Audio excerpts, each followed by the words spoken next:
Alappuzha Aroor Thuravoor ഉയരപ്പാത നിർമ്മാണത്തിനിടെ pickup വാനിന് മുകളിലേക്ക് girder വീണ ഡ്രൈവർക്ക് ദാരുണാന്ത്യം. ഹരിപ്പാട് പള്ളിപ്പാട് സ്വദേശി രാജേഷാണ് മരിച്ചത്.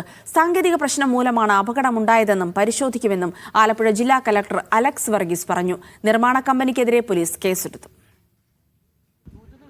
പുലർച്ചെ 2:30യോടെയായിരുന്നു അപകടം. അരൂർ തുറവൂർ ദേശീയപാതയിൽ ഉയരപ്പാത നിർമ്മാണത്തിനിടെ ഗർഡർ നിലംപതിക്കുകയായിരുന്നു. റോഡിലൂടെ കടന്നുപോയ പിക്കപ്പ് വാനിന്റെ മുകളിലേക്കാണ് ഗർഡർ വീണത്. Pickup van driver Harippad Pallippad സ്വദേശി രാജേഷാണ് മരിച്ചത്. 3.5 മണിക്കൂർ നീണ്ട ശ്രമത്തിനൊടുവിലാണ് പിക്കപ്പ് വാൻ നീക്കി മൃതദേഹം പുറത്തെടുത്തത്. സാങ്കേതിക പ്രശ്നമാണ് അപകട കാരണമെന്ന് സംഭവസ്ഥലം സന്ദർശിച്ച ആലപ്പുഴ ജില്ലാ കളക്ടർ അലക്സ് വർഗീസ് പറഞ്ഞു.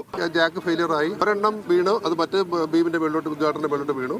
അങ്ങനെ രണ്ടുകൂടെ കൊളാപ്സ് ചെയ്യുമെന്നാണ് മനസ്സിലാക്കുന്നത്. ഗർഡർ സ്ഥാപിക്കുന്നതിനിടെ ഹൈഡ്രോളിക് ജാക്ക് തെന്നി മാറിയതാണ് അപകടം.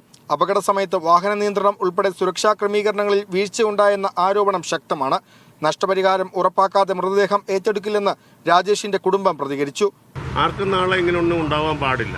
അതുകൊണ്ട് ഞങ്ങൾ ഇതിൻ്റെ ഭാഗത്ത് നിന്ന് ഇനി ഇങ്ങനെ സംഭവങ്ങൾ ഉണ്ടാവരുതെന്നും അതിനർഹമായ നഷ്ടപരിഹാരവും കിട്ടണമെന്നുള്ള ഉറപ്പ് ലഭിക്കാതെ ബോഡി ഞങ്ങൾ ഏറ്റെടുക്കുന്നില്ല.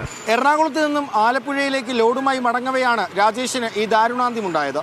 എറണാകുളം ജനറൽ ആശുപത്രിയിൽ ഇൻക്വസ്റ്റ് നടപടികൾ പൂർത്തിയാക്കിയ മൃതദേഹം കളമശ്ശേരി മെഡിക്കൽ കോളേജിലേക്ക് പോസ്റ്റ്മോർട്ടത്തിനായി മാറ്റും.